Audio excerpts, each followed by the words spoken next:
Hi ಎಲ್ಲರಿಗೂ ನಮಸ್ಕಾರ. ಎಲ್ಲ ಚೆನ್ನಾಗಿದ್ದೀರಾ ಅಂತ ಭಾವಿಸ್ತೀನಿ. ನಾನಿಲ್ಲಿ ಚೆನ್ನಾಗಿದ್ದೀನಿ.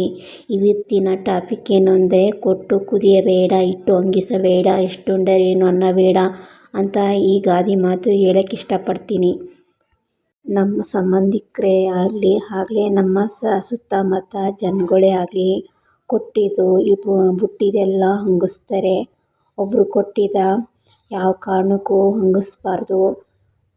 ಈ ಕೈ ಕೊಟ್ಟಿದ್ದ ಕೈ ಇನ್ನೊಂದು ಕೈ ಗೊತ್ತಾಗಬಾರ್ದು, ಈ ಕಡೆ ಕೊಟ್ಟಿದ್ದ ಆ ಕೈ ಗೊತ್ತಾಗಬಾರ್ದು. ಆ ಥರ ನಾವು ದಾನದಲ್ಲಿ ಧರ್ಮದಲ್ಲಿ ಮಾಡಬೇಕೇ ಹೊತ್ತು ಕೊಟ್ಟು ಹಂಗಿಸ್ತಾನೇ ಇರೋದು ಅದು ಧರ್ಮ ಅನ್ನಿಸ್ಕೊಳ್ಳೋದಿಲ್ಲ.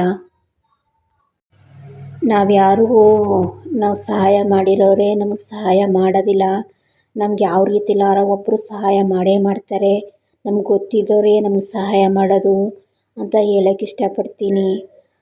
ಸೊಸೈಟಿಗೆ ಅಂತ ಹೋಗಿದ್ದೆ, ಸೊಸೈಟಿಲಿ ಅಕ್ಕಿ ತರೋಕ್ಕೆ ಅಂತ ಹೋಗಿದ್ದೆ. ಟೋಕನ್ ತಗೊಬಂದಿದ್ನಲ್ಲ, ಹಾಗೆ ಅಕ್ಕಿ ತರೋಣ ಅಂತ ಹೋಗಿದ್ದೆ. ನಮ್ಮ ಯಜಮಾನ್ರು ಗದ್ದೆ ಹತ್ರ ತೋಟದ ಹತ್ರ ಹೋಗಿದ್ರು. ಅವ್ರು ಯಾವಾಗಲೂ ಹೋಗೋಕ್ಕಾಗಲ್ಲ, ಅವ್ರಿಗೆ ಪುರ್ಸೊತ್ತು ಸಿಗೋಲ್ಲ. ನಾವೇ ಹೋಗಬೇಕು ಯಾವಾಗಲೂ. ಫ್ರೀಯಾಗಿರ್ತೀನಲ್ಲ ಮನೇಲಿ, ಆಗ ನಾನೇ ಹೋಗಿ ಟೋಕನ್ ತಗೊಬಂದು ಅಕ್ಕಿ ತಂದುಬಿಡ್ತೀನಿ. ನಾವು ಯಾವುದೇ ಕಾರಣಕ್ಕೂ ಒಬ್ಬರಿಗೆ ಉಣ್ಣಕ್ಕಿಕ್ಕಿದ್ದು ಕೊಟ್ಟಿದ್ದು ಯಾವ ಕಾರಣಕ್ಕೂ ಹಂಗಿಸ್ಬಾರ್ದು. ಏಕೆಂದರೆ ಉಂಡಿದ್ದು ತಿಂದಿದ್ದು ಯಾರೂ ಎತ್ತಾಡಲೇಬಾರ್ದು.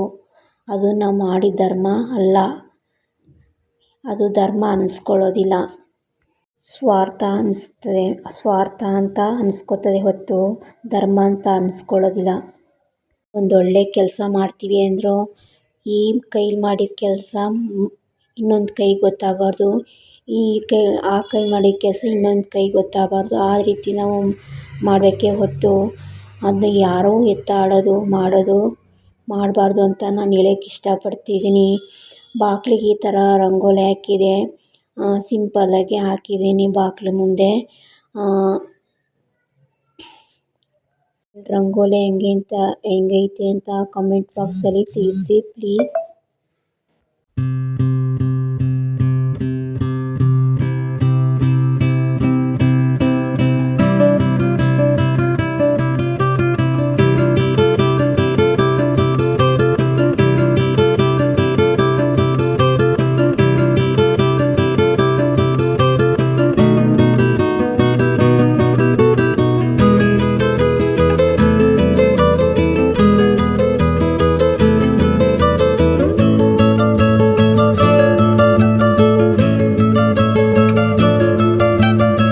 ಮನೆಯೆಲ್ಲನೂ ಒರೆಸಿ ಕ್ಲೀನಾಗಿ ನೀಟ್ ಮಾಡಿದೆ.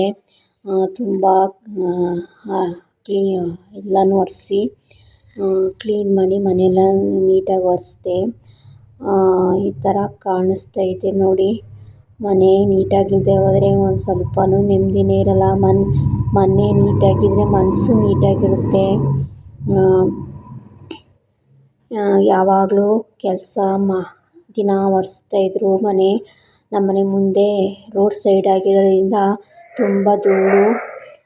ಹೀಗೆ ನಮ್ಮ ತಂದೆಗೂ ಯಾವಾಗಲೂ ದೀಪ ಹಚ್ಚುತ್ತಾನೆ ಇರ್ತೀನಿ. ನಮ್ಮ ತಂದೆ ಕಂಡ್ರೆ ಪ್ರೀತಿ, ಹಾಗೆ ದೇವ್ರ ಮನೆಗೂ ಇವತ್ತು ನಮ್ಮ ಬಾಲ್ಕನಿಲಿ ಹೂವು ಸಿಗಲಿಲ್ಲ. ಹಿಂದ್ಗಡೆ ನಮ್ಮ ಗಂಟೆ ಗಿಡ ಅಂತ ಐತೆ, ಅಲ್ಲಿ ತಂದು ಹೂವು ಮಡಿಸಿದೆ. ಇದು ಕಸ್ತೂರಿ ಪತ್ರೆ ಅಂತ ನಾನು ಯಾವಾಗ ಮುಂದ್ಗಡೆ ಇಟ್ಕೊಂಡಿದ್ದೀನಲ್ಲ, ಅದನ್ನ ಯಾವಾಗಲೂ ಚಿಗುರುತ್ತಾನೆ ಇರ್ತದೆ. ತಂದು ಮಡಿಸ್ತಾನೆ ಇದ್ದೀನಿ. ನೈವೇದ್ಯಕ್ಕೆ ಅಂತ ಇಟ್ಟಿದೆ. ನೈವೇದ್ಯ ಲೇಟ್ ಆಗಿಬಿಡ್ತು ಮಾಡೋಕ್ಕಾಗಲಿಲ್ಲ. ಪೂಜೆ ಆಯಿತು. ಎಲ್ಲರಿಗೂ ಹಾಯ್, ಹೇಗಿದ್ದೀರಾ? ನಾನಿಲ್ಲಿ ಚೆನ್ನಾಗಿದ್ದೀನಿ. ನಿಮ್ಮ ಬೆಂಬಲ ಬೇಕು ಅಂತ ಬಯಸ್ತೀನಿ. ಸಪೋರ್ಟ್ ಮಾಡ್ತೀರಾ ಅಂತ ತಿಳ್ಕೊಳ್ತೀನಿ. ಪ್ಲೀಸ್ ವಿಡಿಯೋ ಪೂರ್ತಿ ನೋಡಿ, ಕೊನೆ ತನಕ ಸಪೋರ್ಟ್ ಮಾಡಿ ಅಂತ ಕೇಳ್ಕೊತೀನಿ. ಎಲ್ಲ ಮನೆಯೆಲ್ಲ ಕ್ಲೀನ್ ಮಾಡೈತೆ. ನನ್ನ ಬೆಳಗ್ಗೆಗೆ ಆಲೂಗೆಡ್ಡೆ ಪಲ್ಯ ಮಾಡೋಣ ಅಂದ್ಬಿಟ್ಟು ಬಟಾಣಿ ನೆನೆ ಹಾಕಿದೆ. ಈ ಕಡೆ ಪುಳಿಯೋಗರೆ ಮಾಡೋಣ ಅಂದ್ಬಿಟ್ಟು ಹುಣಸೆಹಣ್ಣು ನೆನೆ ಹಾಕಿದೆ. ನಮ್ಮ ಹುಡುಗಂಗೆ ಪುಳಿಯೋಗರೆ ಅಂದರೆ ತುಂಬ ಇಷ್ಟಪಡ್ತಾನೆ. ರಾತ್ರಿ ಟೈಮಲ್ಲೇ ಹುಣಸೆಹಣ್ಣು ನೆನೆ ಹಾಕ್ಬಿಟ್ರೆ ಬೆಳಗ್ಗೆ ಟೈಮ್ ಚೆನ್ನಾಗಿ ಹುಳಿ ಎಲ್ಲ ಬಿಟ್ಕೊಂಡಿರ್ತದೆ. ರಾತ್ರಿ ನೈಟು ಅನ್ನ ಮಾಡಿ ಸಾಂಬಾರು ಮಾಡಿದೆ. ಟಮಾಟೆ ಹಣ್ಣು ಸಾಂಬಾರು ಮಾಡಿದೆ. ಟಮಾಟೆ ಹಣ್ಣು ಮಾಮೂಲಿ ಯಾವ ಥರ ಮಾಮೂಲಿ ಟಮಾಟೆ ಹಣ್ಣು ಬೇಯಿಸ್ಕೊಂಡು ಅದನ್ನ ಚೆನ್ನಾಗಿ ಎಣ್ಣೆಲಿ ಕಲಸಿಕೊಂಡು ಈರುಳ್ಳಿ ಈರುಳ್ಳಿ ಬೆಳ್ಳುಳ್ಳಿ ಎಲ್ಲನೂ ಸ್ವಲ್ಪ ಎಣ್ಣೆ ಹಾಕ್ಬಿಟ್ಟು ಎಲ್ಲನೂ ಸುಂದಿಸ್ಕೊಂಡು ಅದನ್ನ ಕಾಯಿ ತುರಿ ಕಡಲೆ ಎಲ್ಲನೂ ಹಾಕಿ ಮಿಕ್ಸ್ ಮಾಡಿಕೊಂಡು ಮಿಕ್ಸಿಲಿ ಸಣ್ಣಕ್ಕೆ ರುಚಿಗೆ ತಕ್ಕಷ್ಟು ಖಾರ ಹಾಕ್ಕೊಂಡು ಮಿಕ್ಸ್ ಮಾಡಿಕೊಂಡು ಮಿಕ್ಸಿಲಿ ಆಡಿಸ್ಕೊಂಡು ಒಗ್ಗರಣೆ ಮಾಡಿದ್ದೆ. ಅದನ್ನೇನು ವಿಡಿಯೋ ಎತ್ಕೊಳ್ಳೋಕ್ಕಾಗಲಿಲ್ಲ, ಸ್ಲಿಪ್ ತಗೊಳ್ಳೋಕ್ಕಾಗಲಿಲ್ಲ.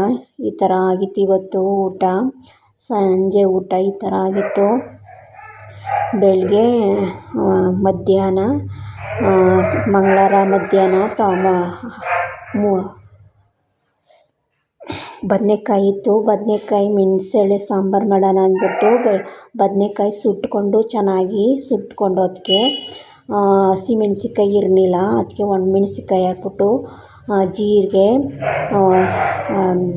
ಸಾಂಬಾರು ಸೊಪ್ಪು, ಬೆಳ್ಳುಳ್ಳಿ ಎಲ್ಲನೂ ಸಣ್ಣ ಹಸಿಮೆಣ್ಸಿಕಾಯಿ ಒಂದು ಸ್ವಲ್ಪ ಸುಟ್ಕೊಂಡಾದ್ಮೇಲೆ ಚೆನ್ನಾಗಿ ಆಡಿಸ್ಕೊಂಡು ಈರುಳ್ಳಿ ಎಲ್ಲನೂ ಆಡಿಸ್ಕೊಂಡು ಚೆನ್ನಾಗಿ ಎಣ್ಣೆ ಹಾಕ್ಬಿಟ್ಟು ಮಿಶ್ರಣ ಮಾಡಿಬಿಟ್ಟು ಒಂದು ನಿಮಿಷ ಬೇಯಿಸ್ಬಿಟ್ಟು ಆಮೇಲೆ ಮೊಸರು ಹಾಕಿದ್ರೆ ತುಂಬ ಚೆನ್ನಾಗಿರುತ್ತೆ.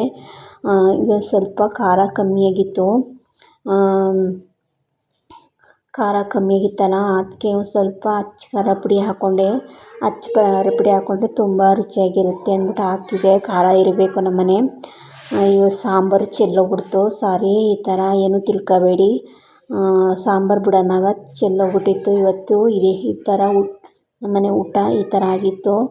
ನಮ್ಮ ಹುಡುಗ ಅಮ್ಮ ಜಾಮೂನ್ ಬೇಯಿಸಮ್ಮ ಅಂತ ಕೇಳ್ತಿದ್ದ.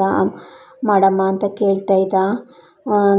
ಒಂದು 30 ರೂಪಾಯಿ ಪ್ಯಾಕೆಟು ಅನ್ನ ತರಿಸ್ಬಿಟ್ಟು ಒಂದು 10 ಆಗಿದ್ದು ಎಣ್ಣೆಗೆ ಹಾಕಿ ಚೆನ್ನಾಗಿ ಎಣ್ಣೆ ಕಾದ್ಮೇಲೆ ಉಂಡೆ ಮಾಡ್ಕೊಂಡಿದ್ನಲ್ಲ, ಈ ಕಡೆ ಪಾನಕ ಚೆನ್ನಾಗಿ ಬೇಯಿಸ್ಕೊತಿದ್ದೆ. ಒಂದು 3 ಸ್ಪೂನಷ್ಟು ಪಾನಕ ಬೇಯಕ್ಕಿಟ್ಟಿದ್ದೆ. ಬೇಯಿಸಿದ್ಮೇಲೆ ಅದು ಚೆನ್ನಾಗಿ ಅಂಟಬೇಕು. ಗಂಟ ಚೆನ್ನಾಗಿ ತೆಗಿಬಾರ್ದು. ಅಂಟ ಮೇಲೆ ಹಾಕಬೇಕು. ಎಣ್ಣೆ ಕಾದಿತ್ತಲ್ಲ, ಒಂದೊಂದೇ ಉಂಡೆಯಾಗಿ ಹಾಕ್ತಾಯಿದ್ದೆ. ಎಣ್ಣೆ ಕಾದಿತ್ತಲ್ಲ, ಎಣ್ಣೆ ಚೆನ್ನಾಗಿ ಹಾಕ್ಬಿಟ್ಟಿದೆ. ತುಂಬ ಕಾದ್ಬಿಟ್ಟಿತ್ತು. ಸ್ವಲ್ಪ ಕಡಿಮೆ ಮೀಡಿಯಮಾಗಿ ಕೊಟ್ಕೋಬೇಕಿತ್ತು. ಕಾದ್ಬಿಟ್ಟಿತ್ತಲ್ಲ, ಬೇಯ್ತಾಯಿತ್ತು. ಜಾಮೂನ್ ಬೇಯ್ತಾಯಿತ್ತು. ನಾನು ಯಾವಾಗಲೂ ಜಾಮೂನು ಅಪರೂಪಕ್ಕೆ ಮಾಡ್ತಿದ್ನಲ್ಲ, ಇವತ್ತು ಮಾಡೋಣ ಅಂದ್ಬಿಟ್ಟು ಮಾಡಿದೆ. ಸ್ವಲ್ಪ ಈ ಒಳಗಡೆ ಬೆಂದಿರೋಕ್ಕಿಲ್ವಲ್ಲ, ಅದಕ್ಕೆ ಒಂದು ಸ್ವಲ್ಪ ಮೇಲ್ಗಡೆ ಬೆಂದಿರುತ್ತೆ, ಒಳಗಡೆ ಬೆಂದಿರೋದಿಲ್ಲ. ಅದಕ್ಕೆ ಒಂದು ಸ್ವಲ್ಪ ಇದಾಗಲಿ ಅಂತ ಸ್ವಲ್ಪ ಕಪ್ಪಾಗ್ಬಿಟ್ಟಿದ್ದು. ಇಲ್ಲ ಬೆಂದಿರೋದೇ ಇಲ್ಲ, ಒಳಗಡೆ ಹಸಿಯಾಗಿ ಇರುತ್ತೆ. ಅದಕ್ಕೆ ಸ್ವಲ್ಪ ಇನ್ನೂ ಸ್ವಲ್ಪ ಬೇಯಲಿ ಅಂದ್ಬಿಟ್ಟು ಆ ಥರ ಕಪ್ಪಾಗಿ ಕಾಣ್ತೈತೆ. ಈ ಕಡೆ ಸ್ವಲ್ಪ ಆರಿದ್ಮೇಲೆ ಸ್ವಲ್ಪ ಒಂದು ಗಂಟೆ ಆದಮೇಲೆ ಎಲ್ಲ ತಣ್ಣಗಾದ್ಮೇಲೆ ಹಾಕಬೇಕು. ಪಾನಕ ತಣ್ಣಗಾದ್ಮೇಲೆ ಪಾನಕಕ್ಕೆ ಹಾಕಬೇಕು. ಈ ಥರ ಆಗಿತ್ತು ಜಾಮೂನು. ಎಲ್ಲರಿಗೂ ಥ್ಯಾಂಕ್ ಯು. ವಿಡಿಯೋ ಗುರುವಾರ ಹಾಕಿದ್ದೀನಿ, ಸಾರಿ.